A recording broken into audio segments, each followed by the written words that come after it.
Heredity. देखो heredity जो है इसे हिंदी में कहा जाता है वंशानुक्रम और एनवायरमेंट को कहा जाता है वातावरण, राइट। अब हेरिडिटी का कॉन्सेप्ट हमें क्यों पढ़ना है? हम ये जानते हैं कि एक कैट हमेशा किटन को बर्थ देती है, काऊ हमेशा काफ को बर्थ देती हैं, और ह्यूमन बींग्स की अगर हम बात करें तो ह्यूमन बींग्स हमेशा चाइल्ड को बर्थ देते हैं। ऑब्वियसली सी बात है, ये तो हमें पता है। लेकिन क्वेश्चन ये आता है कि ये जो स्पीशीज हैं ये अपने ही रिस्पेक्टिव स्पीशीज को जन्म क्यों देती हैं, वाई? पहला तो क्वेश्चन ये आया। दूसरा क्वेश्चन ये है कि ये जो रिस्पेक्टिव स्पीशीज हैं ये अपने अपने मेंबर ऑफ स्पीशीज से क्यों सिमिलर होते हैं? तो दूसरा क्वेश्चन आया सिमिलैरिटी का, कि इनके अंदर जो कैरेक्टरिस्टिक्स हैं वो सेम क्यों होते हैं? ठीक है, since we are talking about child development and pedagogy, तो हम यहाँ पर चाइल्ड की बात करेंगे, ऑब्वियसली सी बात है। तो जो बच्चा है या तो वो अपने मदर पर होता है या फादर पर होगा, या फिर दोनों का ही मिक्स भी हमें देखने को मिलते हैं, या फिर बच्चा अपने सिबलिंग्स पर होता है, सिबलिंग्स मतलब भाई और बहन, या फिर अपने ग्रैंड पेरेंट्स पर होता है, या फिर अपने फोर फादर्स पर होता है। ठीक है, अब यहां पर देखो एक बच्चा अपने मदर और फादर पर होता है, उसका रिजेम्बलेंस मिलता है, उसके कैरेक्टरिस्टिक्स मिलते हैं इनके साथ, तो ये जो सिमिलैरिटी है ये क्यों है, इसका रीजन क्या है? दूसरा कि बच्चा कई बार अपने मदर और फादर पर ना होकर ग्रैंड पेरेंट्स पर चला जाता है, ठीक है, उसके जो कैरेक्टरिस्टिक्स हैं वो ग्रैंड पेरेंट्स से मिलते हैं, ना कि मदर फादर से। सो ये जो बच्चे के अपने इमीडिएट पेरेंट्स के साथ डिसिमिलैरिटी है, ये फिर डिसिमिलैरिटी क्यों है?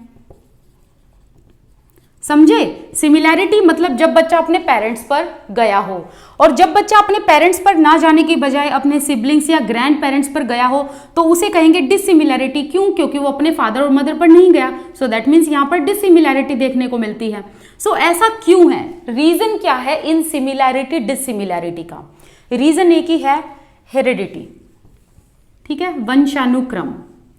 हेरिडिटी के थ्रू ही क्या होता है कि जो ऑफस्प्रिंग है, जो बच्चे होते हैं वो इनहेरिट करते हैं किसको?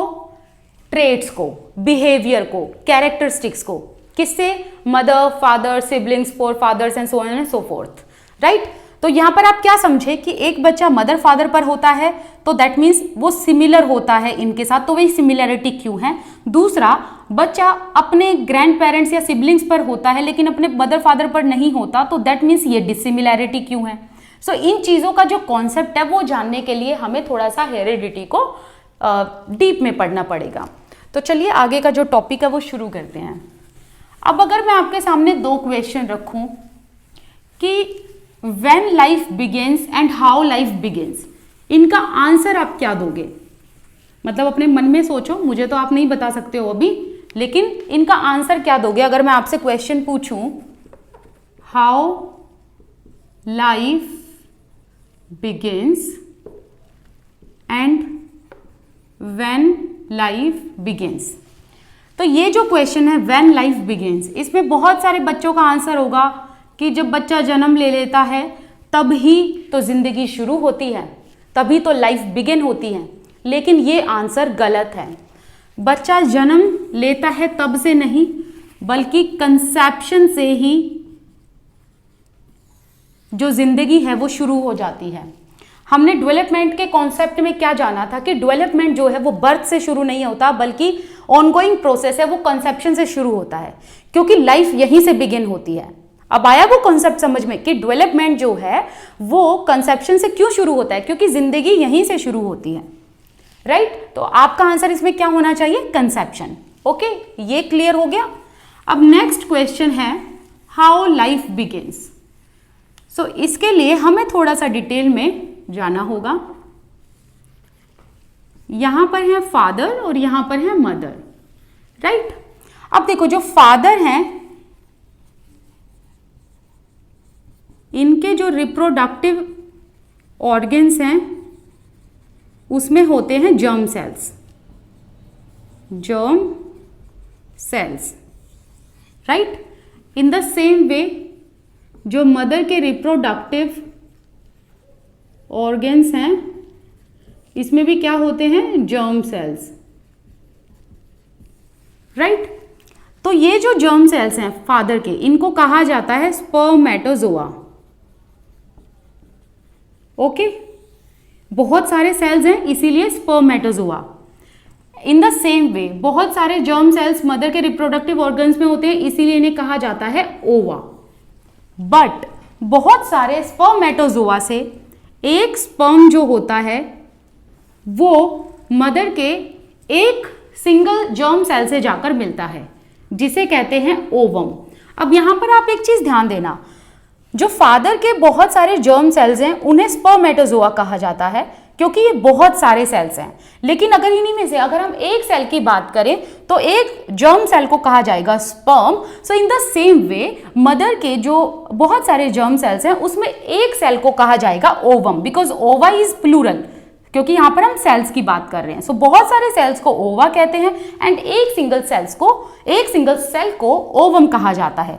सो यहां पर एक जो सिंगल स्पर्म है और एक जो सिंगल ओवम है ये कनेक्ट होते हैं, और ये जब कनेक्ट होते हैं यहीं से बनता है जाइगोट। जाइगोट मतलब जो फर्टिलाइज्ड एग होता है, फर्टिलाइज्ड एग। सो ये जो फर्टिलाइज्ड एग है this is called zygote.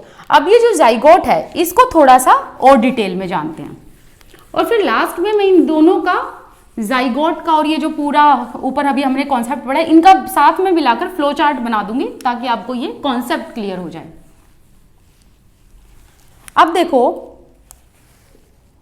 Zygote में कुछ फ्लूइड होता है, और ये जो फ्लूइड है इस फ्लूइड को कहते हैं cytoplasm.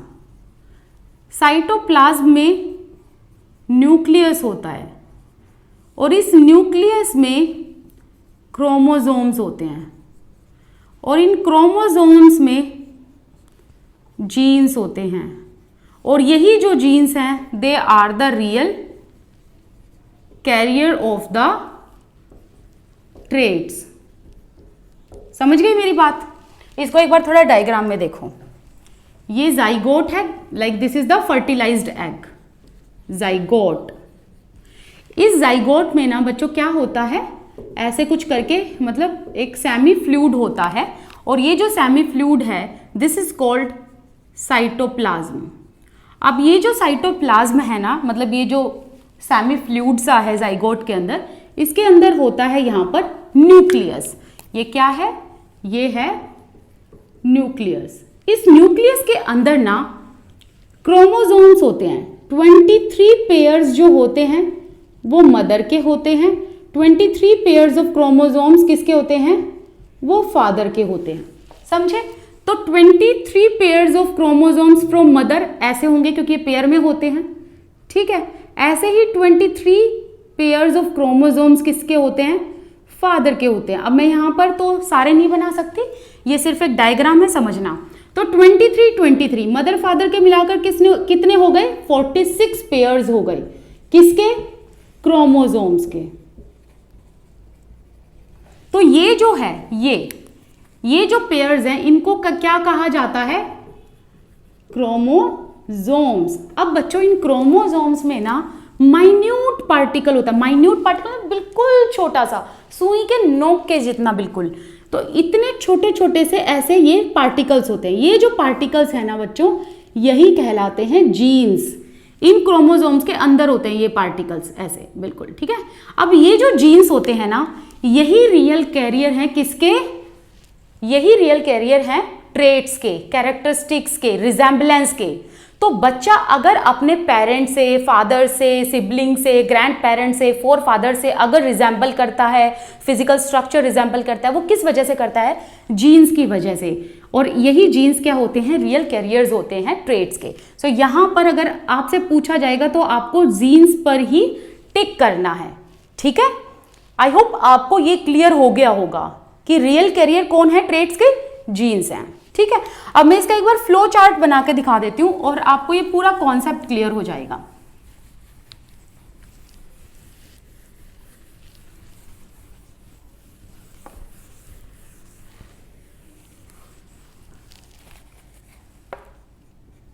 Father, mother, both have reproductive systems or organs, right?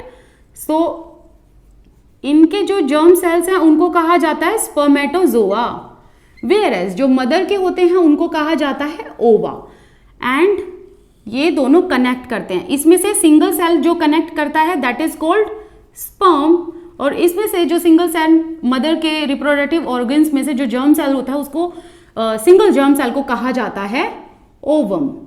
Now they get connected, okay, when they get connected it makes fertilised egg, और यही जो फर्टिलाइज्ड एग होता है ना ये कहलाता है जाइगोट।